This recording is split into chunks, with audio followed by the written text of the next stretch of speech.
Lo apuñalé. Sí, clavé un cuchillo en el cuerpo de mi propio padre, y todavía puedo escuchar el sonido de su respiración rompiéndose mientras mi madre gritaba mi nombre. ¿Sabes qué se siente atacar al hombre que todos ven como un padre perfecto, mientras tú sabes que por años fue tu peor pesadilla? ¿Sabes qué se siente ver su sangre correr por el suelo y darte cuenta de que, si no lo hacías, él iba a destruirte a ti, a tu madre y al bebé que llevabas dentro? Yo sí. Yo lo sé porque esa noche no tuve otra opción. Y si me preguntas si me arrepiento, te diré que no. Ni un segundo. Porque esa fue la única forma de detener al hombre que me manipuló, me silenció y me dejó embarazada a los 16. La policía sabe que fui yo quien llamó a emergencias, que fui yo quien dijo, mi padre está herido, pero nadie conoce la verdad completa. Nadie sabe lo que él hizo durante años antes de que yo me atreviera a defenderme. Me llamo Amelia, tengo 19 años. Y esta es la historia que me ha estado quemando por dentro desde aquella noche. Si están viendo esto, den like a este video y suscríbanse al canal. No saben cuánto ayuda. Y, por favor, comenten desde qué ciudad nos están viendo. Desde que cumplí 19 años, siento que la vida me empuja a dejar de ocultar lo que durante tanto tiempo guardé en silencio. Me llamo Amelia Rojas, y la gente que me conoce desde fuera siempre pensó que crecí en una familia estable, organizada, ejemplar. Mi padre, Ernesto, era el hombre al que todos saludaban con respeto, el que hablaba con educación incluso cuando no hacía falta, el que se ofrecía a ayudar en la iglesia, y al que nunca se le veía perder la paciencia. Pero dentro de nuestra casa era distinto. Su voz cambiaba, sus ojos se volvían opacos, y cada movimiento suyo parecía calculado para recordarme que él tenía el control absoluto. Yo tenía 14 años cuando empecé a comprender que algo en él no encajaba con la imagen que mostraba al mundo. Me hacía sentir pequeña, culpable, atrapada en una culpa que ni siquiera entendía.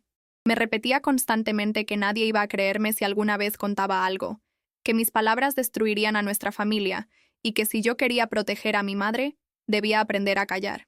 Y yo callé. Durante años. A los 16, todo lo que había intentado ignorar se hizo imposible de esconder. Recuerdo perfectamente aquella tarde en la que sostuve el test de embarazo en mis manos, el baño pequeño de la casa, el olor a jabón barato, la luz amarillenta del foco parpadeando sobre mi cabeza. Cuando vi el resultado positivo, sentí como si el suelo se abriera bajo mis pies. Quise negar lo que mis ojos estaban viendo, quise convencerme de que era un error, quise huir de mi propio cuerpo, pero no había escape. Guardé el test en el fondo de mi mochila, intentando fingir normalidad en los días siguientes. Usé ropa más amplia, evité mirarme al espejo, aprendí a contener las náuseas en silencio. Mi padre seguía moviéndose por la casa como si todo estuviera bajo su control, sin imaginar que cada segundo que pasaba su poder sobre mí empezaba a resquebrajarse. Yo pensaba que podía ocultarlo para siempre, hasta que mi madre encontró aquel ultrasonido doblado entre mis cuadernos. Y entonces, todo cambió. Cuando mi madre encontró el ultrasonido, el tiempo pareció detenerse. Recuerdo el sonido exacto del plástico al desplegarse entre sus dedos, un crujido suave que me atravesó como un cuchillo. Estábamos en la cocina, y aún podía oler el aroma tenue del café que ella había preparado unas horas antes. Mi madre, Clara, se quedó mirando la imagen en silencio, sin parpadear, como si intentara entenderla con una parte del cerebro que llevaba años dormida. Yo me quedé de pie frente a ella, sin saber qué hacer con mis manos, sintiendo cómo la sangre me abandonaba el rostro. Cuando levantó los ojos para mirarme, entendí en un solo instante que ya no había espacio para inventar excusas, para esconderme detrás de la costumbre, para fingir que la pesadilla no existía. En su mirada había horror, sí, pero también una pregunta muda que me desgarró por dentro. ¿Cómo no lo vi antes? Ella dio un paso hacia mí, temblando, y yo sentí que me derretía por dentro. Todas las palabras que había reprimido durante años parecían empujar contra mis costillas, queriendo salir, queriendo romperlo todo, pero no pude decir nada. Solo bajé la mirada, y ese gesto fue suficiente para que mi madre entendiera la verdad que yo nunca había tenido valor para pronunciar. El silencio entre nosotras se volvió tan espeso que parecía ruido. Clara se acercó y tomó mi rostro entre sus manos, como si yo fuera una niña pequeña a punto de romperse. «Amelia», murmuró, pero su voz se quebró antes de poder formular cualquier otra frase. Sentí sus dedos fríos contra mis mejillas y, por primera vez, vi en ella el peso acumulado de años de sospechas que jamás se atrevió a explorar. Dejó caer el ultrasonido sobre la mesa y me abrazó con fuerza, un abrazo desesperado, como quien encuentra una herida que siempre estuvo ahí, pero que evitó mirar por miedo a lo que significaba. Yo apoyé la frente en su hombro, y algo dentro de mí cedió, como si finalmente hubiera permiso para llorar. Las lágrimas brotaron sin control, cálidas, caóticas, mezclándose con el llanto silencioso de mi madre. Y en medio de ese abrazo roto, las dos entendimos que la vida que conocíamos había terminado. No por el embarazo en sí, sino por la verdad que ese embarazo obligaba a enfrentar, que mi padre no era el hombre que ella había amado, ni el padre que yo merecía, y que a partir de ese momento, todo lo que viniera sería una lucha que tendríamos que enfrentar juntas, sin máscaras y sin silencios. Mi madre se dejó caer en una de las sillas de la cocina, como si su cuerpo hubiera perdido de golpe toda la fuerza que lo sostenía. Yo la observaba sin moverme, sintiendo cómo mi pecho subía y bajaba en respiraciones torpes, irregulares, casi dolorosas. Clara sostenía la cabeza entre las manos, y su cabello oscuro caía sobre su frente, ocultando parcialmente una expresión que mezclaba incredulidad, vergüenza y un dolor tan antiguo que parecía no pertenecer solo a ese momento, sino a todos los que había decidido ignorar por miedo a destrozar nuestra familia. El silencio era tan intenso que podía oír la vibración del refrigerador y el canto lejano de un pájaro fuera de la ventana. Yo quería decir algo, cualquier cosa, pero mis labios estaban entumecidos. Cuando finalmente mi madre levantó la mirada, sus ojos estaban llenos de lágrimas, pero no eran lágrimas de rabia, eran lágrimas de algo más profundo, la culpa que sienten las madres cuando descubren demasiado tarde que no pudieron proteger a sus hijas. «Amelia, ¿desde cuándo?», preguntó, con una voz tan suave que me rompió por dentro. No supe responder. Solo una lágrima descendió por mi mejilla, silenciosa, inevitable, y en ese gesto mi madre entendió más que con cualquier palabra. Su respiración se cortó en un sollozo ahogado, y yo pude ver cómo su mundo también se derrumbaba, no solo por lo que yo había vivido, sino porque ella misma había sido víctima de la manipulación de Ernesto sin darse cuenta. Clara se levantó de golpe, como si algo dentro de ella hubiera despertado de un largo letargo. Caminó hacia el pasillo con pasos rápidos, y yo la seguí con la mirada, sintiendo cómo el miedo se precipitaba sobre mí como una ola helada. Sabía que iba a enfrentarlo. Sabía que, al fin, iba a romper el silencio que había sostenido esa casa durante tantos años. Me quedé de pie junto a la mesa, apretando los dedos contra la madera, mientras escuchaba el sonido de su voz alzándose en la sala. No podía distinguir sus palabras, pero reconocía ese tono, un tono cargado de rabia contenida, de dolor acumulado, de amor maternal transformado en coraje. Cada segundo que pasaba sin verlas aumentaba mi ansiedad. El aire se espesó, la casa entera parecía vibrar, como si presentara que algo irreparable estaba por suceder. Me acerqué lentamente al pasillo y, al asomarme, vi a mi madre de pie frente a Ernesto, temblando pero firme, con los ojos llenos de una verdad que no estaba dispuesta a seguir escondiendo. Él, sentado en el sofá, la observaba con una expresión de absoluta frialdad, como si la tormenta que había desatado no tuviera nada que ver con él. Y en ese contraste, su calma arrogante y la desesperación de mi madre, supe que esa noche cambiaría nuestras vidas para siempre. Me acerqué despacio al final del pasillo, sintiendo cómo cada paso hacía crujir el suelo de madera bajo mis pies, como si la casa misma reaccionara a lo que estaba ocurriendo.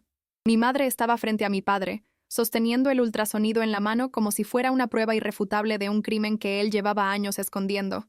Ernesto no se movía. Tenía los codos apoyados en las rodillas y miraba el piso con una expresión tan controlada que me erizó la piel. Lo conocía bien. Esa quietud era peligrosa. Era su forma de calcular, de manipular, de transformar el miedo ajeno en ventaja propia. Clara hablaba rápido, con la voz quebrada pero firme, diciendo cosas que yo no alcanzaba del todo a comprender, pero sí reconocía la emoción detrás. Era la voz de una mujer que había despertado después de demasiados años de silencio. Yo apreté las manos contra mi pecho, sintiendo cómo mi corazón golpeaba con fuerza, como si quisiera escapar de mi cuerpo. Al verlos allí, mi madre temblando, mi padre inmóvil como una estatua de hielo, supe que algo dentro de mí cambiaría en cuestión de segundos. Era ese tipo de momento que uno reconoce incluso antes de que suceda, un punto de quiebre del que no hay regreso posible. Entonces, mi padre levantó la vista y dirigió hacia mi madre una mirada tan fría que sentí un estremecimiento recorrerme entera. ¿De verdad vas a destruir a tu familia por una fantasía de esta niña?, dijo con una calma venenosa que me hizo retroceder un paso. Fantasía. Esa palabra cayó sobre mí como un golpe invisible. Durante años, él la había usado para hacerme dudar de mi propia memoria, de mi propio cuerpo, de mi propia realidad. Clara apretó los labios, negando con la cabeza, y por un segundo creí que iba a llorar. Pero no lloró. Dio un paso hacia él, elevando el ultrasonido frente a su rostro, obligándolo a mirar aquello que había preferido ignorar. «No es una fantasía», respondió con un hilo de voz. «Es lo que le hiciste a tu hija». La palabra hija resonó en la habitación como un disparo. Vi cómo el rostro de Ernesto se endurecía, cómo su mandíbula se tensaba, cómo sus dedos se cerraban en puños lentos y controlados. Ese gesto me heló la sangre. Era el mismo gesto que había visto tantas veces antes de que su sombra cruzara el pasillo hacia mi habitación. Mi madre lo notó también, y en ese silencio que se extendió entre los tres, supe, sin necesidad de que nadie lo dijera, que estábamos en peligro. Mi padre se levantó del sofá con un movimiento lento, calculado, como si cada centímetro de su cuerpo estuviera midiendo la reacción de mi madre. Yo contuve la respiración sin darme cuenta. Ernesto no gritaba, no golpeaba las paredes, no hacía nada que pudiera parecer abiertamente violento. Esa era precisamente su forma de ser más peligroso. La calma, la frialdad, esa manera de mirar a las personas como si fueran piezas que podía reorganizar a su gusto. Caminó hacia Clara con pasos cortos, metódicos, y yo sentí cómo mis piernas empezaban a temblar.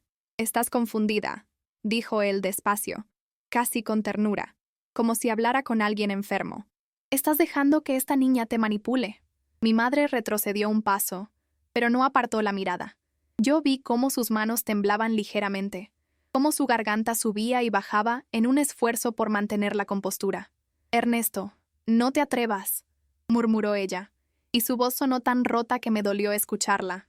Él dio otro paso, acortando la distancia, y cuando levantó la mano, no para golpearla, sino para tocarla, algo dentro de mí se quebró. Era como ver un fantasma del pasado repetirse delante de mí. El mismo gesto, la misma mirada, la misma amenaza disfrazada de cariño. No pude seguir observando sin hacer nada. Mi cuerpo reaccionó antes que mi mente. Di un paso hacia adelante, y la madera crujió bajo mis pies. Ernesto giró la cabeza hacia mí, sorprendido, como si no hubiera imaginado que me atrevería a intervenir. Sus ojos se encontraron con los míos y sentí el mismo frío que había sentido durante años, ese frío que se mete entre las costillas y hace que todo se vuelva pequeño. «Tú no entiendes nada», me dijo con una suavidad escalofriante, casi paternal, pero esta vez algo había cambiado dentro de mí. No bajé la mirada, no retrocedí, no dejé que su voz me hiciera dudar de lo que sabía. «Sí entiendo», respondí, aunque mi voz salió apenas como un susurro. Mi madre me miró con pánico, como si temiera que él pudiera lanzarse sobre mí, y por un instante pensé que lo haría. Su cuerpo se tensó de una forma que reconocí demasiado bien, los hombros levemente hacia atrás, la mandíbula rígida, las manos semiabiertas como si estuviera a punto de agarrarme. Fue ese gesto, tan familiar, tan lleno de amenaza contenida, lo que terminó de romper algo dentro de mí. Ese instante en que comprendí que, si no hacíamos algo, si no actuábamos de alguna manera, él nos destruiría a las dos. Mi madre dio un pequeño paso para ponerse entre nosotros, y esa imagen, ella protegiéndome, él avanzando, yo paralizada, quedó grabada en mi memoria como un nudo que nunca se deshace del todo. Mi madre extendió un brazo para detenerlo, colocándose justo delante de mí, como si pudiera absorber con su propio cuerpo todo el peligro que emanaba de él. Ese gesto me arrancó un nudo de lágrimas que apenas pude contener. Clara no era una mujer fuerte físicamente. Al contrario, siempre había sido delgada, frágil, una de esas personas que parecen romperse con un suspiro. Pero en ese momento, había algo en su postura que nunca antes había visto. Una ferocidad silenciosa, un instinto que solo despierta cuando una madre entiende que su hija está a punto de ser devorada por la misma sombra que la ha perseguido durante años. Ernesto la observó con una mezcla de desprecio y sorpresa, como si no pudiera creer que ella, la mujer que había aprendido a callar, a complacer, a sobrevivir a su lado, se atreviera a desafiarlo. «Clara, no hagas esto», dijo él, pero la frase no sonó como una súplica, sonó como una orden, una advertencia, una amenaza disfrazada de calma. Mi madre negó con la cabeza, y su voz, aunque temblorosa, salió clara. «No vas a tocarla nunca más». Ese nunca más resonó en el aire como un golpe seco, una sentencia, un límite que él no estaba acostumbrado a escuchar. Ernesto dio un paso más y mi madre retrocedió, pero no lo suficiente como para dejarme expuesta. Él levantó la mano, quizás para apartarla, quizás para sujetarla, quizás para callarla como tantas veces había hecho conmigo. Y ese movimiento fue la chispa que encendió todo dentro de mí. Sentí un calor repentino subir desde el estómago hasta el pecho, como una corriente eléctrica que me empujaba hacia adelante. Mi cuerpo se movió antes que mis pensamientos. Mis piernas avanzaron sin que yo pudiera frenarlas. Vi a mi padre girar apenas la cabeza hacia mí, con ese brillo oscuro en los ojos que tantas veces me había silenciado. «Amelia, no empieces», murmuró, con una frialdad que me atravesó como una aguja. Pero esta vez no era la niña de 14 años que él acostumbraba doblegar. Esta vez era una adolescente embarazada, acorralada, que había visto a su madre por fin romper la cadena del miedo. «Ya empezaste tú», respondí sin darme cuenta, y el silencio que siguió fue tan violento que me ensordeció por dentro. Él frunció el ceño, como si no reconociera a la persona que le hablaba. Ese instante, solo un parpadeo, una fracción de segundo, fue suficiente para entender que la situación estaba a punto de volverse irreparable, y que nada, absolutamente nada, volvería a ser como antes. En cuanto pronuncié esas palabras, vi como algo se quebraba en el rostro de mi padre. Fue un cambio sutil, casi imperceptible, pero que yo identifiqué de inmediato, el momento exacto en que dejó de verme como su hija manipulable, para empezar a verme como una amenaza. Ese reconocimiento encendió un frío profundo en mi pecho. Ernesto entrecerró los ojos, y durante unos segundos nadie se movió. Mi madre, rígida frente a él, respiraba con dificultad. Yo, detrás de ella, sentía el latido del corazón resonar en mis oídos. Y él parecía decidir qué hacer con nosotras. «Mira lo que estás provocando, Clara», dijo finalmente, con esa voz grave que siempre usaba cuando quería que todos le obedecieran. Ese tono me devolvió de golpe a las noches en que su sombra llenaba el pasillo, a los susurros que intentaba olvidar, a ese terror infantil que había moldeado mi adolescencia. Clara no respondió. Apenas apretó los dientes, sosteniendo su mirada como si estuviera conteniendo un grito. Pero Ernesto dio un paso más, lento, y mi madre estiró el brazo para impedir que se acercara a mí. Él la apartó de un manotazo. No fue un golpe fuerte, pero fue suficiente para que algo dentro de mí estallara. Cuando vi a mi madre tambalearse hacia atrás, una corriente de calor me recorrió el cuerpo entero. No pensé, no razoné, no planifiqué nada. Mi mente se apagó por completo, y en su lugar quedó solo un instinto primitivo, visceral, que me empujó hacia la cocina como si mis piernas actuaran por voluntad propia. Abrí el cajón de los cubiertos con una rapidez que no sabía que podía tener.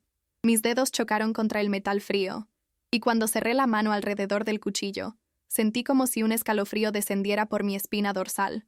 No era valentía, no era fuerza. Era pánico puro, mezclado con una certeza que me dolía en los huesos. Él nos haría daño.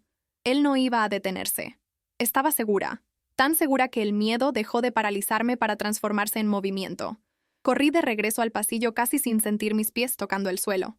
Vi a mi madre con lágrimas en los ojos, retrocediendo mientras Ernesto avanzaba hacia ella.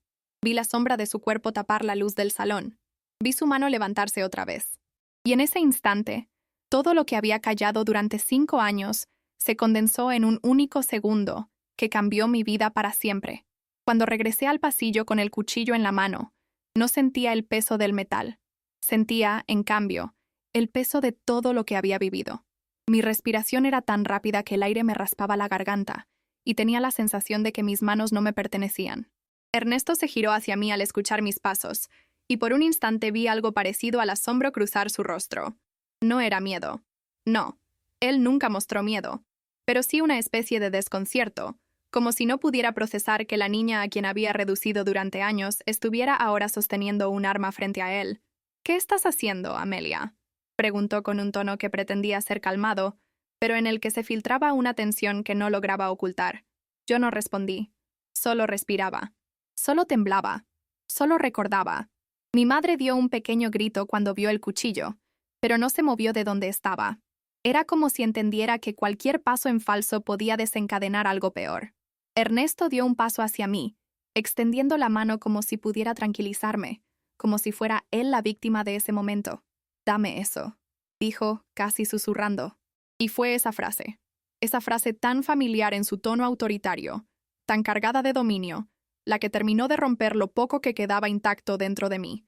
Mi corazón golpeó con tanta fuerza que el sonido vibró en mis oídos.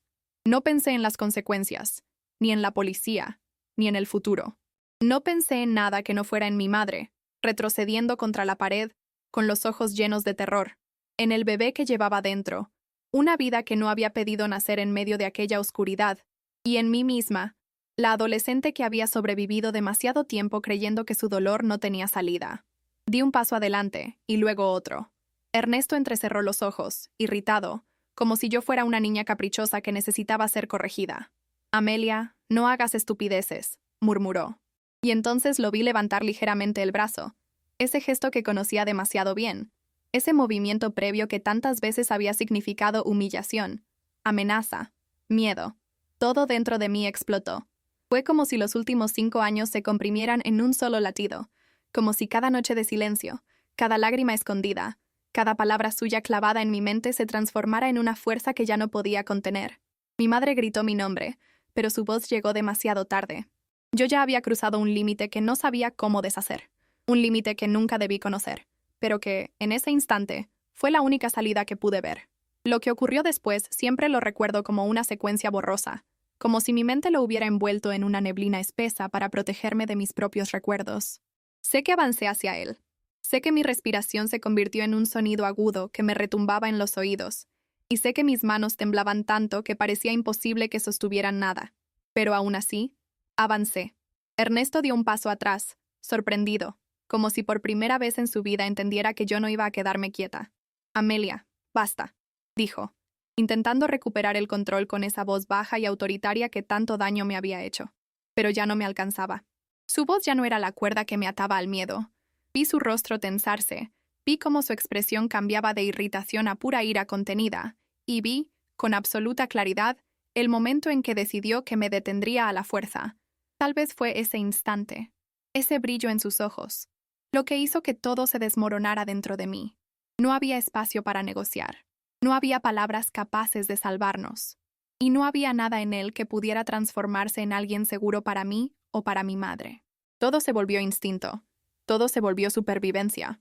Mi madre gritó mi nombre justo cuando Ernesto intentó agarrarme del antebrazo. Sentí la presión de sus dedos clavándose en mi piel, y ese gesto fue como volver a tener 14 años otra vez, volver a estar atrapada en un cuarto sin salida, volver a escuchar sus amenazas disfrazadas de órdenes. Pero esta vez no estaba sola. Esta vez mi madre estaba detrás de mí, llorando, sosteniéndose de la pared como si el mundo se estuviera cayendo a pedazos. Y esta vez yo no iba a ceder. Mi cuerpo reaccionó antes que mi pensamiento. Fue como si una fuerza surgida del miedo, del dolor, de todos los silencios acumulados, me empujara hacia adelante. Apenas recuerdo el sonido. Un golpe seco, un jadeo, un movimiento brusco. El cuchillo se movió en mi mano como si no me perteneciera.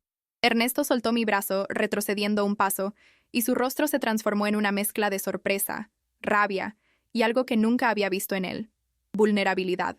Mi madre llevó las manos a la boca, soltando un grito ahogado. Yo solo podía sentir mis piernas temblando, mis manos heladas y el corazón golpeando tan fuerte que pensé que se detendría. No sabía qué había hecho exactamente. No sabía qué iba a pasar después. Solo sabía que esa noche, por primera vez, él ya no tenía el control. El silencio que siguió fue tan brutal que casi me rompió los oídos. Parecía imposible que un instante tan corto pudiera contener tanto peso. Ernesto se llevó una mano al costado, respirando entrecortado, y por primera vez en mi vida lo vi sin esa coraza de autoridad que siempre lo había envuelto. Era solo un hombre tambaleante, sorprendido, tratando de entender cómo la hija que él había aplastado psicológicamente durante años era ahora la misma que lo había detenido. Pero no hubo triunfo en mí. No hubo alivio. Solo miedo. Un miedo tan grande que me tensó la espalda entera. Mis manos seguían temblando, y el cuchillo parecía arderme en la piel como si llevara fuego. Oí a mi madre llorar detrás de mí, con un llanto tan hondo que yo misma sentí que me quebraba por dentro. Ella se acercó rápidamente, me tomó por los hombros y me alejó de él mientras su respiración temblaba como si sus pulmones se estuvieran desmoronando. «Amelia, suelta eso, por favor», murmuró, pero mi mano no reaccionó. Era como si el cuchillo se hubiera convertido en una extensión del miedo que llevaba años acumulando. Yo solo podía mirar a Ernesto, jadeando, intentando ponerse de pie, aunque cada movimiento suyo parecía desgarrarle el orgullo más que el cuerpo. Y verlo así me revolvió el estómago. Mi madre tiró suavemente de mi brazo, intentando apartarme de la escena antes de que la realidad terminara de aplastarme. Mi amor, mírame, mírame, por favor, repetía, pero mis ojos no podían despegarse de él. Era la primera vez que lo veía vulnerable, la primera vez que comprendía que no era un monstruo sobrenatural, sino un hombre, uno capaz de sufrir, uno que no era invencible. Esa revelación me dejó mareada. Sentí un dolor agudo en el abdomen, como un recordatorio del bebé dentro de mí, del peso de la vida que llevaba en mis entrañas. Mi madre lo notó de inmediato, y su rostro cambió, pasando del terror al pánico. «Amelia, tenemos que irnos», dijo con una urgencia que me atravesó como un rayo. Magdalena vivía cerca, y en ese momento era el único lugar que podía ofrecernos un refugio, aunque fuera temporal. Mi madre me tomó de la mano y me arrastró hacia la puerta mientras yo seguía sin respirar correctamente, como si mi cuerpo estuviera atrapado entre el impulso de huir y la necesidad de entender lo que había acabado de pasar. Cuando salimos a la calle, el aire frío de la noche nos golpeó el rostro, trayendo consigo una sensación amarga de realidad. No había vuelta atrás. No había forma de deshacer esa noche. Éramos dos mujeres escapando de un infierno que había ardido durante demasiado tiempo. La calle estaba casi vacía, iluminada apenas por unos postes que parpadeaban como si también fueran testigos nerviosos de lo que acababa de ocurrir. Mi madre me sostuvo por la cintura cuando mis piernas flaquearon, y yo me aferré a ella como si fuera lo único que me mantenía en pie. El aire frío entraba en mis pulmones como cuchillas, pero aún así me sentía sofocada, incapaz de coordinar mi respiración. «Respira, hija, respira», repetía Clara, aunque su propia voz temblaba tanto que apenas sonaba convincente. Caminamos rápido, casi corriendo, como si cada sombra pudiera convertirse en él, como si cada ruido lejano anunciara que no habíamos escapado del todo. Yo llevaba una mano sobre mi vientre, tratando de calmar el dolor punzante que había comenzado a extenderse por mi abdomen. No sabía si era del miedo, del esfuerzo o de algo peor. Mi madre lo notó y apretó el paso, guiándome con una urgencia que no permitía dudas. Sabía que, si no llegábamos pronto a un lugar seguro, todo podría empeorar. Sentí un mareo fuerte, como si el suelo se moviera bajo mis pies, y por un momento pensé que me desmayaría allí mismo, en medio de la calle. Pero entonces vimos el edificio de Magdalena, esa estructura blanca y sencilla que, en ese instante, parecía un faro en medio de la oscuridad.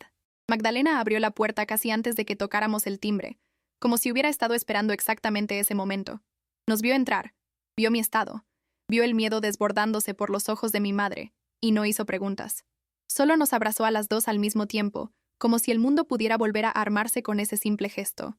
Me guió al sofá mientras Clara hablaba entrecortado, sin conseguir explicar con claridad lo que había pasado. Yo me dejé caer, sintiendo que mi cuerpo al fin cedía a la mezcla de shock, miedo y agotamiento. Magdalena colocó una manta sobre mis piernas, y el calor repentino hizo que las lágrimas empezaran a caer sin que yo pudiera detenerlas. Ella se arrodilló frente a mí, tomó mis manos heladas y murmuró: «Estás a salvo aquí». Esa frase, tan simple y tan inesperada, me rompió por dentro. A salvo. No recordaba la última vez que me había sentido así. Tal vez nunca me había sentido así. El dolor en mi vientre disminuyó un poco, como si mi cuerpo reaccionara a esa sensación de refugio. Mi madre se sentó a mi lado, me rodeó con un brazo y apoyó la cabeza en mi hombro. Ninguna de las dos dijo nada. No había palabras suficientes para describir lo que habíamos dejado atrás. Pero, por primera vez en mucho tiempo, el silencio no dolía. Era un silencio de respiro, de pausa, de una esperanza pequeña y frágil que recién empezaba a nacer. Pasaron varios minutos antes de que pudiera controlar mis manos, que seguían temblando incluso mientras Magdalena intentaba darme un vaso de agua tibia. El líquido se movía dentro del vaso como si compartiera mi propio temblor. Cuando por fin lo sostuve, sentí el contacto del vidrio contra mis dedos, y me di cuenta de que mis uñas estaban marcadas por la presión con la que había sostenido el cuchillo. Era un detalle pequeño, insignificante, pero me golpeó con fuerza. Mis manos habían hecho algo de lo que jamás creí capaces. Mi madre se sentó frente a mí, con los ojos enrojecidos, respirando con dificultad, como si cada inhalación le doliera. «Amelia, necesito saber cómo te sientes», dijo con una voz tan suave y agotada que parecía venir de muy lejos. Quise responder, pero mi garganta estaba apretada, como si cada palabra costara demasiado. No sabía si tenía derecho a llorar, si tenía derecho a sentir alivio o miedo, si lo que me esperaba al final de esa noche era perdón o condena. Magdalena puso una mano sobre el hombro de mi madre, y murmuró algo que yo no alcancé a escuchar, pero que pareció darle un poco de estabilidad. Yo respiré hondo, y cuando abrí la boca, lo único que salió fue un sollozo contenido. No pude detenerlo. No quise detenerlo. Era como si todas las emociones acumuladas durante años hubieran encontrado por fin una grieta por donde escapar. Mi madre, sin pensarlo 2 veces, se acercó a mí y me abrazó con una delicadeza que me desarmó por completo. Ya pasó, mi amor, susurró, aunque ninguna de nosotras sabía realmente si aquello había pasado de verdad o si apenas había comenzado un problema más grande. Magdalena trajo una manta más gruesa y me la colocó sobre los hombros, como si quisiera construir un pequeño refugio alrededor de mi cuerpo agotado. El apartamento estaba en silencio, iluminado solo por la luz tenue de una lámpara en la esquina del salón, y durante unos minutos el mundo pareció detenerse. El sonido lejano de un auto pasando por la calle, el reloj marcando la hora, mi propia respiración entrecortada. Todo se mezclaba con una sensación extraña, como si la realidad hubiera perdido su forma, y yo no supiera dónde empezaba el miedo y dónde terminaba el cansancio. Mi madre me acarició el cabello, repitiendo mi nombre una y otra vez, como si al pronunciarlo pudiera devolverme algo de la niña que yo había dejado de ser demasiado pronto. Yo apoyé la cabeza en su pecho, y por primera vez en años sentí que no estaba sola, que tal vez, solo tal vez, todavía quedaba un camino hacia adelante, aunque fuera un camino cubierto de sombras. La tarde avanzó lentamente, como si el tiempo tuviera miedo de seguir moviéndose después de todo lo que había pasado. Magdalena salió unos minutos para comprar algunas cosas esenciales: agua, comida ligera y una muda de ropa para mí, porque yo había salido de casa sin pensar en nada más que en escapar. Mientras ella estaba fuera, mi madre no se movió de mi lado. Me miraba como si temiera que yo desapareciera si apartaba los ojos, como si la tragedia pudiera deshacerse de mí si ella dejaba de sostener mi mano. Yo también tenía miedo, pero era un miedo distinto, más silencioso, más denso. No era el miedo a Ernesto, ese se había transformado en otra cosa, sino un miedo a lo desconocido, a las consecuencias, al futuro que ahora aparecía como una neblina espesa sin forma. Me pasé varios minutos acariciando mi propio vientre, como si necesitara recordarme que había una vida dentro de mí, una vida que no tenía la culpa de nada. Mi madre notó el gesto y sus ojos se llenaron otra vez de lágrimas, pero esta vez hubo algo diferente en su mirada. Un tipo de determinación suave, una promesa silenciosa. Magdalena regresó poco después. Dejó las bolsas en la mesa y nos miró con la paciencia de alguien que entiende que hay heridas que aún no saben cómo cerrarse. Cuando por fin mi madre y Magdalena se sentaron frente a mí, la sensación en el ambiente cambió. No era alivio, porque estábamos lejos de sentirlo. Tampoco era calma, porque todavía temblábamos por dentro. Pero había un tipo de claridad nueva, un reconocimiento mutuo de que seguir huyendo no bastaría. Magdalena fue la primera en hablar, con su voz firme pero cálida. «Necesitamos pensar qué vamos a hacer ahora», dijo. Mi madre asintió, aunque yo podía ver el terror escondido detrás de su respiración corta. Yo también lo sentía. ¿Qué se hace después de una noche así? ¿Cómo se sigue adelante cuando tu vida entera se ha desmoronado en cuestión de horas? ¿Cómo se protege a un bebé cuando una misma está en pedazos? Guardé silencio, con los dedos entrelazados sobre el regazo, sintiendo el temblor que aún no se iba. Mi madre tomó aire, como si reuniera coraje desde lugares muy profundos de sí misma, y dijo en voz baja pero firme: «Amelia, pase lo que pase, vamos a criar a tu hijo juntas. No estás sola». Su afirmación me golpeó con fuerza, como si me hubiera abierto una ventana al aire fresco, después de muchos años encerrada en un cuarto sin luz. Por primera vez desde que todo comenzó, sentí que había un futuro posible. No fácil, no limpio, no libre de dolor, pero posible. Cuando mi madre dijo en voz alta que criaríamos a mi hijo juntas, algo dentro de mí se aflojó, como si una cuerda que llevaba años tensada finalmente cediera un poco. Aún así, la realidad seguía ahí, pesada, aplastante. No era solo lo que había hecho esa noche, era todo lo que venía después. Las preguntas empezaron a acumularse en mi cabeza. ¿Qué dirían si se enteraban? ¿Qué pasaría con el cuerpo de Ernesto? ¿Y si alguien hacía preguntas? ¿Y si la verdad salía a la luz de la peor manera posible? Me sentí pequeña otra vez, perdida en una sucesión de escenarios que todos terminaban mal. Magdalena, que seguía observándonos con atención, tomó la palabra. «Lo primero es que Amelia esté bien, físicamente, y que el bebé también lo esté», dijo con calma. Tenía razón. Yo no había pensado en hospitales ni en médicos. Solo había pensado en huir. Mi madre asintió, mordiéndose el labio, y me miró con preocupación. Si sientes más dolor, iremos a urgencias. ¿De acuerdo? Me pidió. Yo asentí, aunque en ese momento lo único que quería era dormir y despertar en una vida donde nada de esto hubiera pasado. Pero sabía que eso no iba a ocurrir. Lo hecho estaba hecho, y mi conciencia era el lugar donde la escena se repetiría una y otra vez. Pasamos un buen rato hablando en voz baja, casi susurrando, como si temiésemos que el mundo pudiera escuchar lo que decíamos y usarlo contra nosotras. Magdalena nos explicó que, por ahora, lo mejor era no volver a la casa, no contactar con nadie que pudiera estar cerca de Ernesto, no dar explicaciones apresuradas. Hay momentos para hablar y momentos para guardar silencio, dijo, mirándome a los ojos. Y ahora mismo su seguridad y la del bebé son lo más importante. Yo escuchaba, pero sentía como si estuviera flotando fuera de mi cuerpo, como si todo esto le estuviera pasando a otra persona. Sin embargo, cada vez que miraba el rostro de mi madre, exhausto y lleno de amor, algo me anclaba de nuevo a la realidad. Ella no me reprochó nada. No dijo que me había equivocado. No me llamó asesina. Solo repetía, casi como una oración, que yo había hecho lo que ningún adulto hizo por mí: detenerlo. No sé si eso me absolvió, ni sé si alguna vez me perdonaré del todo. Pero en ese momento, escucharla decir que no estaba sola fue lo único que me impidió desmoronarme por completo. A medida que las horas pasaban, el agotamiento comenzó a pesar en mis huesos como si llevara días sin dormir. Mi madre insistió en que me recostara un poco en el sofá, aunque fuera solo para cerrar los ojos unos minutos, pero cada vez que intentaba hacerlo, la imagen de Ernesto aparecía detrás de mis párpados como una sombra persistente. Su mirada, su voz, la forma en que avanzó hacia nosotras. Todo volvía de forma tan nítida que el aire se me atascaba en la garganta. Magdalena prendió una pequeña luz cálida en la esquina del salón, diciendo que esa iluminación nos ayudaría a relajarnos, pero mi cuerpo seguía alerta, en un estado de vigilancia constante, como si aún esperara que algo terrible sucediera.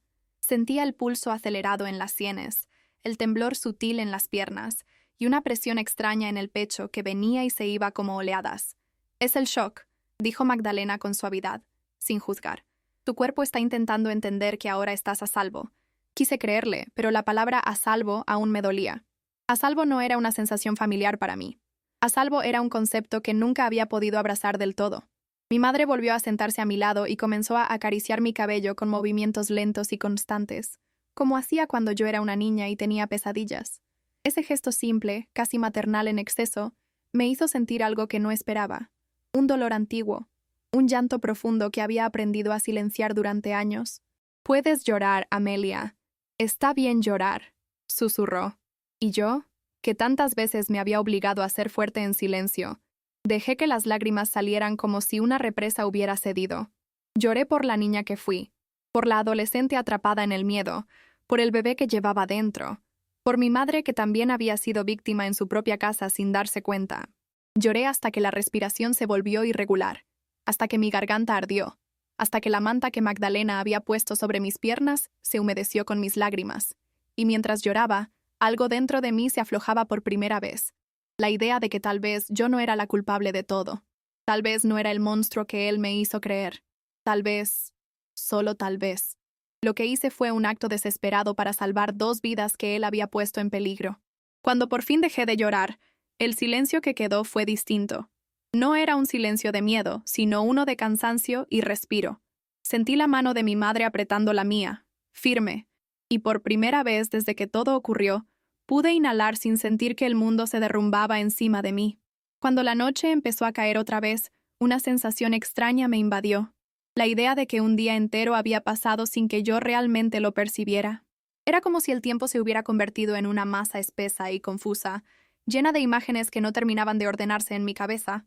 Magdalena preparó una sopa caliente e insistió en que intentara comer, aunque fuera unos sorbos, porque el miedo y el shock podían hacer que mi cuerpo se descompensara. Yo acepté la cuchara entre las manos. Sentí el vapor subir hacia mi rostro, y por un momento, el olor suave me llevó a un recuerdo lejano. Las noches en que mi madre cocinaba cuando yo era pequeña, antes de que todo se volviera oscuro. Ese recuerdo me atravesó como una punzada, un recordatorio de que alguna vez existió un mundo donde yo no vivía aterrada. Mi madre me observaba con un cariño silencioso, con los ojos hinchados de tanto llorar, pero con una fuerza nueva que yo no sabía que ella poseía. «Vamos a salir de esta», murmuró, como si necesitara repetírselo a ella misma también. Yo asentí, aunque todavía no sabía qué significaba exactamente salir de algo tan devastador. Era difícil imaginar un futuro cuando el presente seguía sangrando. Después de cenar en silencio, Magdalena sugirió que intentáramos dormir, aunque fuera en turnos, para que ninguna de nosotras se hundiera por completo en el agotamiento. Mi madre rechazó la idea de inmediato. Decía que no podría cerrar los ojos sabiendo que yo estaba despierta. Yo tampoco quería estar sola, así que las tres nos quedamos en el salón, con las luces apagadas salvo por la lámpara cálida en la esquina. Me recosté en el sofá, con la cabeza en el regazo de mi madre, mientras ella me acariciaba el cabello una y otra vez. Ese gesto repetitivo me ayudó a sentir, aunque fuera un poco, que mi cuerpo dejaba de estar en estado de alerta. Mis párpados se volvían pesados, pero cada vez que empezaba a dormirme, una sacudida involuntaria me despertaba de golpe. «Es normal, Amelia», dijo Magdalena, sentándose a nuestro lado. «Cuando el cuerpo está acostumbrado a vivir con miedo, descansar también da miedo». Sus palabras me hicieron llorar otra vez, pero eran lágrimas suaves, casi silenciosas, lágrimas de cansancio, no de terror. Y ahí, en ese salón pequeño, rodeada por dos mujeres que estaban dispuestas a reconstruirme pedazo por pedazo, comprendí algo que nunca había entendido del todo. A veces el primer paso hacia la libertad no es tener fuerza, sino permitir que alguien te sostenga cuando tú ya no puedes hacerlo. No sé exactamente en qué momento el cansancio le ganó al miedo, pero terminé quedándome dormida con la cabeza apoyada en el regazo de mi madre. No fue un sueño tranquilo. Fueron fragmentos confusos, imágenes difusas mezcladas con respiraciones entrecortadas. Me desperté varias veces sobresaltada, buscando con las manos algo que me alertara si estaba en peligro. Cada vez que ocurría, mi madre me acariciaba el cabello y Magdalena me hablaba con voz baja, recordándome que estaba a salvo, que nadie iba a entrar, que aquella noche no era como las anteriores. Al final, logré dormir un par de horas seguidas, lo suficiente para que mi cuerpo dejara de temblar y para que el dolor en el vientre se hiciera más suave. Cuando abrí los ojos, el amanecer se filtraba por las cortinas con una luz pálida, casi fría, como si el día también temiera iluminar demasiado después de todo lo que había pasado. Mi madre estaba sentada a mi lado, con la espalda rígida, sin haber dormido en absoluto. Magdalena, que había permanecido despierta toda la noche, sostenía una taza de café entre las manos, observando el horizonte desde la ventana. «¿Cómo te sientes?», preguntó ella sin girarse. Tuve que pensar antes de responder. No estaba bien, pero tampoco estaba destruida. Y por primera vez en mucho tiempo, eso me pareció suficiente. Me incorporé despacio, sintiendo una punzada en la parte baja del abdomen, un recordatorio de que no solo yo estaba viviendo aquella pesadilla, sino también la vida que crecía dentro de mí. Mi madre notó mi gesto y enseguida colocó una mano sobre mi hombro. «Tenemos que llevarte a revisión», dijo con un tono decidido que no admitía discusión. Yo asentí. La idea de salir me asustaba. Temía encontrarme con alguien conocido, temía que la calle misma pronunciara mi secreto, temía que la realidad me alcanzara con más fuerza que la noche anterior, pero sabía que tenía que hacerlo. Era mi responsabilidad. No solo por mí, sino por mi hijo. Magdalena se levantó con rapidez y empezó a buscar una chaqueta más cálida para mí. «Vamos temprano, antes de que haya mucha gente», sugirió. En ese momento comprendí que ellas no solo estaban preocupadas por mi salud, también intentaban protegerme del juicio del mundo, de las miradas curiosas, de las preguntas que yo no estaba preparada para responder. Cuando finalmente salimos del apartamento, el aire matutino me golpeó con una mezcla de frescura y miedo. Cada paso que daba me recordaba que estaba entrando en una nueva etapa de mi vida, una donde ya no había sombras acechándome en los pasillos, pero donde todavía quedaban cicatrices profundas que tendría que aprender a enfrentar. El camino hacia la clínica fue silencioso, pero no un silencio incómodo. Era un silencio denso, lleno de pensamientos que ninguna de nosotras sabía cómo ordenar todavía. Magdalena conducía con ambas manos firmes en el volante, sin acelerar demasiado, sin mirar el retrovisor más de lo necesario. Mi madre iba a mi lado, sujetando mi mano como si necesitara recordarse a sí misma que yo seguía allí. Yo mantenía la mirada fija en el paisaje urbano que pasaba por la ventana. Tiendas cerradas, calles aún vacías, personas madrugadoras caminando sin saber que a pocos metros de ese coche había una historia deshecha que intentaba recomponerse. Sentía un hormigueo constante en las piernas, una mezcla de ansiedad y cansancio que no sabía cómo detener. Con cada semáforo, Mi mente regresaba una y otra vez a la imagen de Ernesto apoyado en la pared de la sala. No sabía si estaba muerto, herido, consciente o inconsciente. Esa incertidumbre me mordía por dentro. Pero también estaba la otra pregunta, igual de tortuosa. ¿Importaba? ¿Debía importarme? No tenía respuestas.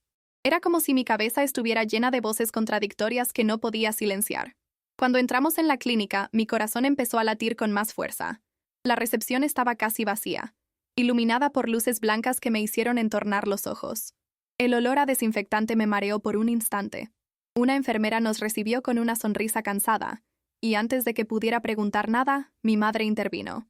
Ella está embarazada y ha tenido una noche muy difícil, dijo, omitiendo con habilidad todo lo que había detrás de esa frase. La enfermera nos hizo pasar sin demasiadas preguntas. Quizá porque vio mi estado, quizá porque la madrugada aún no había terminado del todo para ella tampoco. En la sala de exploración, el médico me pidió que subiera a la camilla.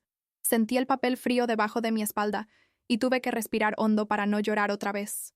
El doctor colocó gel en mi vientre y deslizó el transductor mientras mi madre me sostenía la mano. El sonido que llenó la habitación, ese latido rápido, pequeño, insistente, me atravesó el pecho por completo. Era la primera vez que lo escuchaba desde que todo comenzó. El bebé estaba bien, vivo, aferrado a la vida con una fuerza que yo misma no sabía si tenía. Cerré los ojos, y una lágrima cayó silenciosa. No era una lágrima de dolor.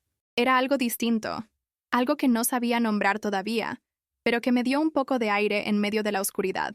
Cuando el médico confirmó que el bebé estaba estable y que yo no tenía heridas internas ni signos de pérdida, sentí que mis pulmones finalmente se llenaban de aire después de muchas horas respirando a medias. Mi madre soltó un suspiro que parecía llevar años atrapado en su pecho. Magdalena, que había permanecido en la esquina con los brazos cruzados y los ojos fijos en mí, dejó caer los hombros en un gesto de alivio que me conmovió profundamente. Aún así, cuando el médico salió de la sala y nos dejó solas unos minutos, el peso de toda la situación volvió a caer sobre mí. Cerré los ojos y apoyé una mano sobre mi vientre, sintiendo el gel frío impregnado en mi piel. «¿Lo estás haciendo bien?», murmuró mi madre, acercándose a mí con una suavidad que me hizo temblar de nuevo. «Lo que pasó anoche, nadie debería vivir algo así. Pero tú sigues aquí. Y él también». Yo bajé la mirada, con la garganta cerrada, sin saber si merecía esas palabras. Magdalena se acercó entonces y se agachó frente a mí. «No eres una criminal, Amelia», dijo con voz firme, sin titubeos. «Eres una sobreviviente». Aquella palabra, sobreviviente, se incrustó en mi mente como una chispa inesperada. Nunca me había considerado una. Al salir de la clínica, la luz del sol ya había invadido toda la calle, haciendo que los autos y las ventanas brillaran como si el mundo no tuviera idea de lo que había pasado la noche anterior. Nos detuvimos un momento en la acera. Yo respiré el aire fresco con una mezcla de alivio y culpa. ¿Cómo podía seguir respirando así, cuando la imagen de mi padre cayendo hacia atrás seguía grabada en mis ojos? Mi madre me abrazó por detrás, apoyando su mejilla en mi hombro. «No tenemos por qué decidir nada ahora», dijo con firmeza. «Lo importante es que estás viva, y que él también lo está». Esas palabras me sobresaltaron. Me giré hacia ella, sorprendida. «¿Cómo lo sabes?», pregunté. Mi madre evitó mi mirada por un instante, y Magdalena intervino antes de que el silencio se volviera pesado. «Llamé a una vecina de confianza», explicó. «Dijo que lo vio moverse antes de que llegara la ambulancia». Un escalofrío recorrió mi espalda. Vivo. Mi padre estaba vivo. No sabía si eso me tranquilizaba o me aterraba aún más. El mundo, de pronto, volvió a abrirse en dos posibilidades que no sabía cómo enfrentar. Y sin embargo, allí, bajo el sol frío de la mañana, sentí también algo más. La certeza de que, por primera vez, no estaba huyendo sola. Saber que mi padre seguía con vida me dejó paralizada durante unos segundos. No sabía si sentir alivio por no tener sus manos manchadas con una muerte irreversible, o si temer lo que eso significaba. Preguntas, investigaciones, la posibilidad de que él contara su versión de los hechos como siempre lo hacía, torciendo la realidad a su favor. Mientras caminábamos de regreso al coche, mis piernas se sentían de goma, como si en cualquier momento fueran a fallarme. Mi madre me sostuvo por la cintura, guiándome con cuidado, y Magdalena abrió la puerta trasera del vehículo para que pudiera sentarme sin esfuerzo. El viaje de vuelta fue más tenso que el de ida. El silencio ya no era un refugio, era una anticipación. Yo apoyé la frente contra la ventana, sintiendo el frío del cristal en la piel, y traté de ordenar mis pensamientos. Si él seguía vivo, significaba que la historia no había terminado. Significaba que, en algún momento, habría consecuencias. Y sin embargo, una parte de mí también entendió algo que no había querido reconocer. No querer que muriera no era lo mismo que quererlo en mi vida. Esa diferencia, que durante años me pareció confusa, apareció de repente con una claridad dolorosa. Yo no quería su muerte. Solo quería que dejara de destruir la mía. Cuando llegamos de nuevo al edificio de Magdalena, subimos las escaleras en silencio. Ella abrió la puerta, dejó las llaves encima de la mesa y nos miró como si estuviera calculando los siguientes pasos. «Lo que importa ahora es protegerlas», dijo finalmente. Mi madre asintió con determinación, aunque su mirada estaba cargada de temor. Yo me senté en el sofá, abrazando una almohada como si pudiera esconderme dentro de ella. Magdalena se colocó frente a nosotras, con los brazos cruzados. «Tarde o temprano la policía tocará esa puerta», advirtió. «Y cuando lo hagan necesitan saber qué van a decir». Esas palabras me hicieron estremecer. Mi madre se acercó a mí, tomó mis manos y se sentó a mi lado. «No voy a dejar que te culpen de nada», aseguró con fuerza. «Tú eres la víctima. Él abusó de ti. Él nos hizo daño a las dos». Yo asentí, pero las palabras chocaban contra un muro que aún vivía dentro de mí. El muro que él había construido durante años para convencerme de que todo era culpa mía. Magdalena se dio cuenta de ello. Se agachó frente a mí, tomó mis mejillas entre sus manos cálidas y dijo: «Amelia, mírame. Lo que hiciste fue defender tu vida, la vida de tu hijo y la de tu madre. Eso no es un crimen, eso es sobrevivir». Sus palabras no borraron el miedo, pero encendieron una chispa que necesitaba desesperadamente. Pasamos el resto de la mañana intentando construir una versión coherente de la realidad para cuando llegara el momento de hablar con la policía. No era una mentira. Era la verdad desnuda, dolorosa, cruda, pero organizada en un relato que yo pudiera pronunciar sin desmoronarme. Magdalena caminaba de un lado a otro, como si trazara líneas invisibles de protección alrededor de nosotras. Mi madre, sentada a mi lado, tomaba notas en un pequeño cuaderno, intentando no olvidar ningún detalle que pudiera ayudarme. A cada frase que repasábamos, mi pecho se apretaba un poco más. «Dirás que él te atacó», dijo mi madre, con los ojos rojos pero la voz firme. «Que intentó lastimarte, que temiste por tu vida». Yo asentí, aunque por dentro sentía que la culpa seguía aferrándose a mí como un ancla oxidada. «No es mentira, Amelia», intervino Magdalena. «Es decir la verdad en las únicas palabras que el sistema entiende». Esa frase me estremeció. Durante años la verdad había sido algo que me estaba prohibido nombrar. Ahora, de pronto, dependía de ella para sobrevivir. Respiré hondo, intentando sentir el aire entrar sin dolor.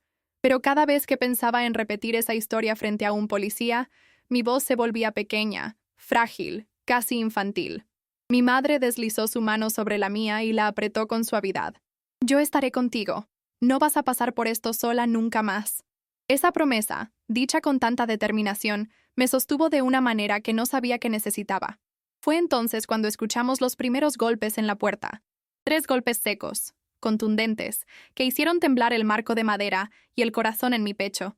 Miré a mi madre, paralizada, sintiendo cómo la sangre abandonaba mis manos. Magdalena dio un paso hacia la entrada, pero mi madre la detuvo con un gesto.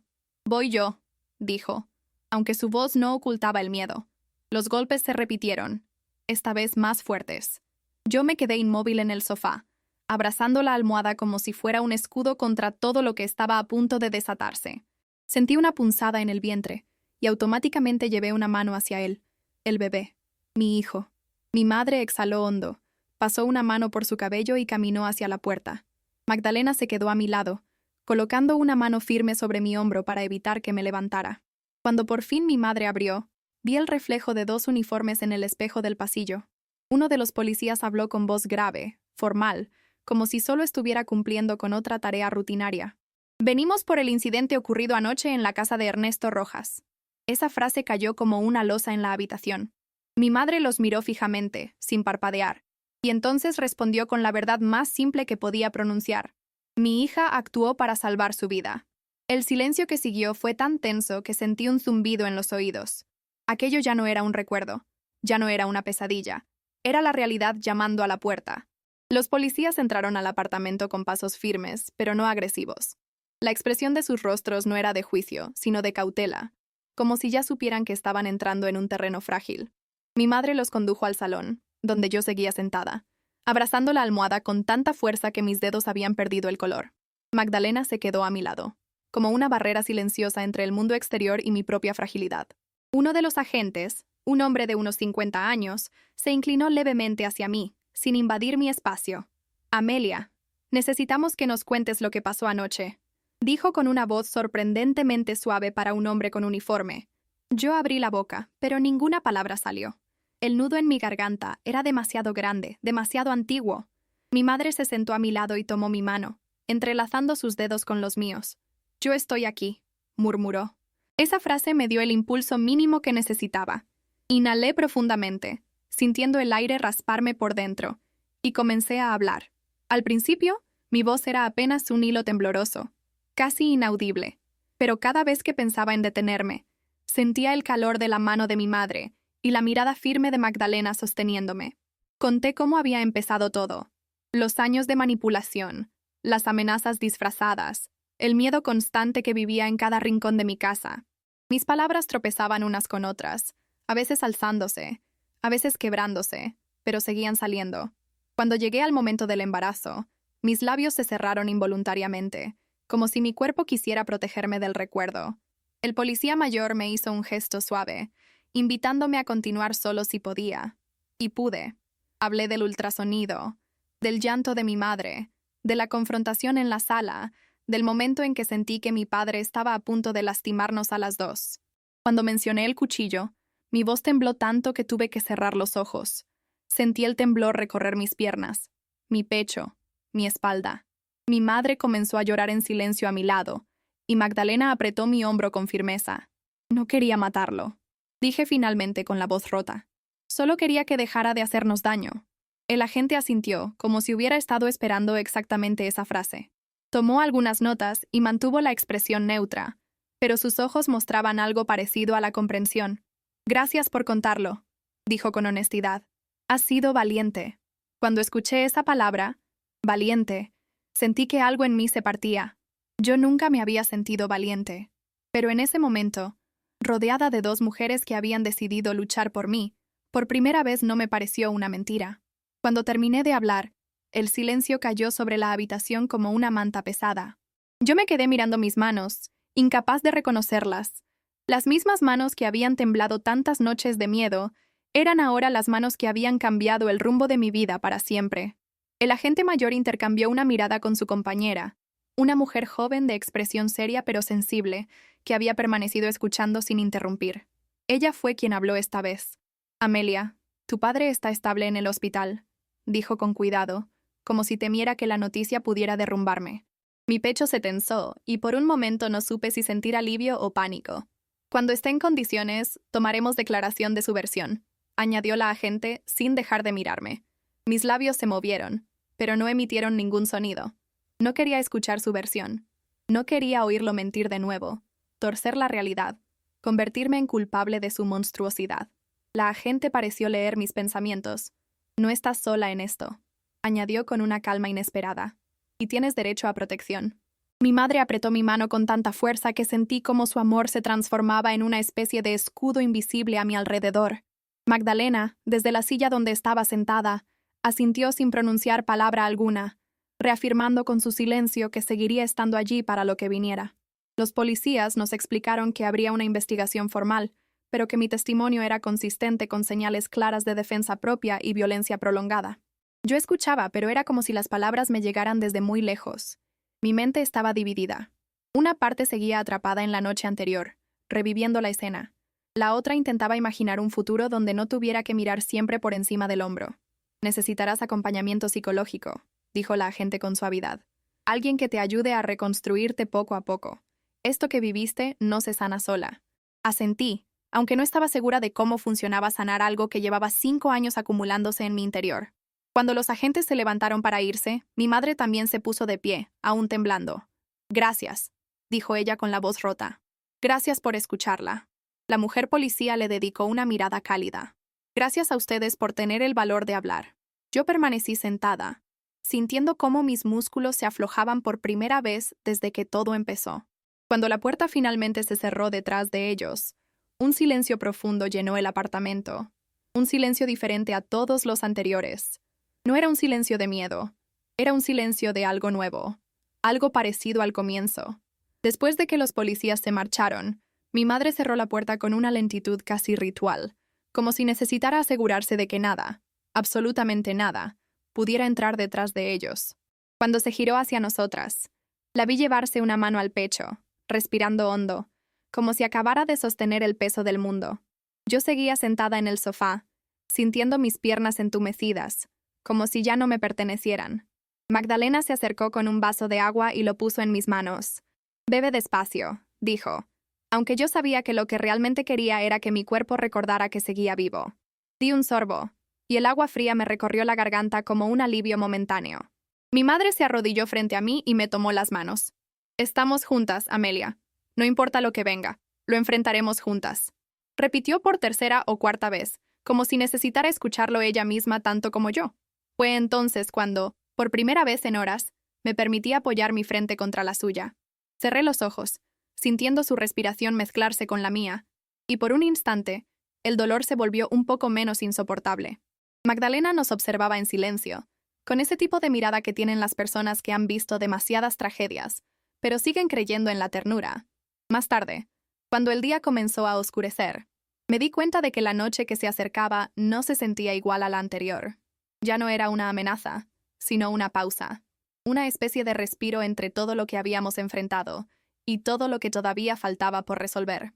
Mi madre preparó algo de comer, aunque nadie tenía realmente hambre.